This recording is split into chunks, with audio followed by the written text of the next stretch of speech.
première chose, c'est que c'était une première pour l'AFH et pour MEMO et pour le CRH d'organiser une journée commune. Donc ça, rien que ça, je trouve que c'est bien. Sur un sujet extrêmement important, thérapie génique, complexe. Et puis on a voilà, de belles présentations très enrichissantes, très importantes sur la recherche, sur la connaissance. On voit qu'il y a plein de perspectives, il y a plein d'inconnus encore. Mais je crois que le consensus qui s'est dégagé à travers cette journée, c'était que on veut aller de l'avant, on veut de la donnée en vie réelle, on veut de l'expérience. Il y a des patients qui veulent la thérapie génique. Alors, ils n'ont pas toute l'information, pas toute la connaissance de ce qu'implique la thérapie génique, mais ils sont volontaires.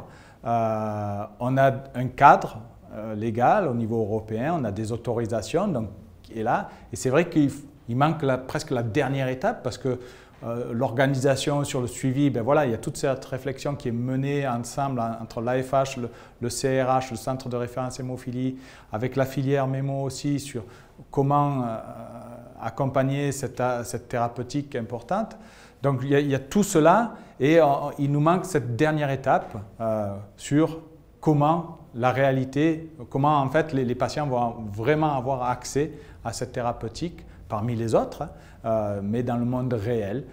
Et comment on va aussi collecter. On a un merveilleux registre, François, qui a une capacité de collecter toutes ces données sur cette thérapeutique innovante. Donc voilà, je pense que c'est le bilan un peu général. Il y a encore beaucoup d'inconnus, mais il y a aussi des perspectives.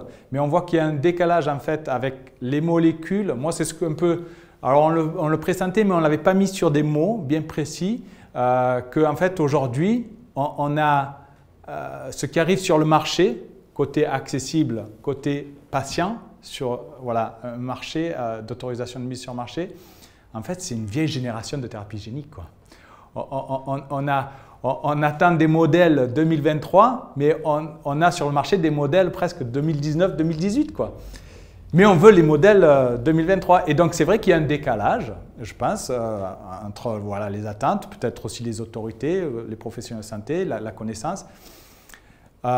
Donc, il va falloir peut-être encore attendre voilà, plusieurs années pour vraiment avoir les modèles 2023, mais ça sera peut-être en 2027. Mais à ce moment-là, on va peut-être vouloir les modèles 2027, mais ils ne vont jamais arriver. Donc, c'est un peu un cercle vicieux. Donc, il va falloir aussi, à un moment donné, être conscient de cela, être patient. Et construire autour de ça collectivement avec les autorités, avec les professionnels de santé, avec les laboratoires et avec les patients bien sûr, pour que cette thérapie génique apporte vraiment les attentes. Voilà, on a discuté de ce mot guérison, hein, de guérir, qui aujourd'hui n'est pas une réalité, mais qu'on pourrait espérer que cette thérapeutique à un moment donné apporte cette guérison-là.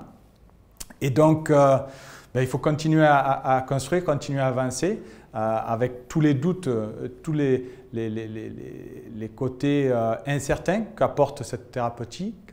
Moi, ce que j'en tire de cette journée-là, en tout cas vers la fin, c'est que voilà, il y a eu quand même du débat, il y a eu voilà, des idées, des perspectives, une réflexion. À nous maintenant, l'AFH, avec les professionnels de santé, à aller vers les autorités, à avoir cette discussion de fond avec eux, très franche.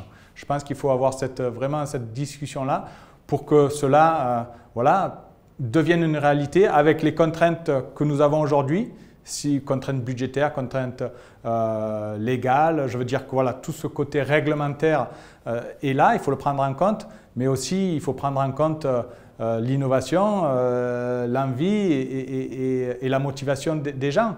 Voilà. Et est-ce que la France veut aussi être une terre, on va dire, bienveillante envers l'innovation thérapeutique? Parce que derrière, il y a des patients. On voit très bien que dans le cadre de la discussion sur le rapport qui a été fait par le rapport le New Deal, l'AFH a été auditionné et les perspectives ne sont pas très relisantes, on va dire, ne sont pas très... parce que le bilan sur les 6 dernières années, on a vu énormément de thérapeutiques qui ne sont jamais arrivées aux patients. alors qu'il y avait des essais cliniques en France, alors qu'il y a eu une évaluation, et à un moment donné, lors de l'évaluation, peut-être un service médical rendu insuffisant, alors que dans d'autres pays, il n'y avait pas ça. Au niveau européen, il n'y avait pas ça. Mais bon, voilà, ça a été ça. Ou une ASMR, une note 4 ou 5, qui a engendré des négociations de prix sur plusieurs années. Et donc tout cela fait que les patients, voilà, parce que tout le monde parle de perte de chance du patient, tout le monde me dit ça.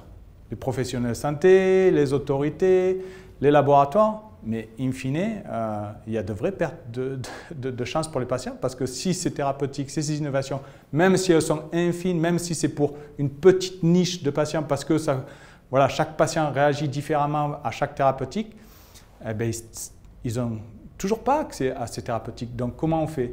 Voilà, on parle de perte de chance, mais donc comment on met en réalité des choses très concrètes et pour l'attente et les besoins des patients.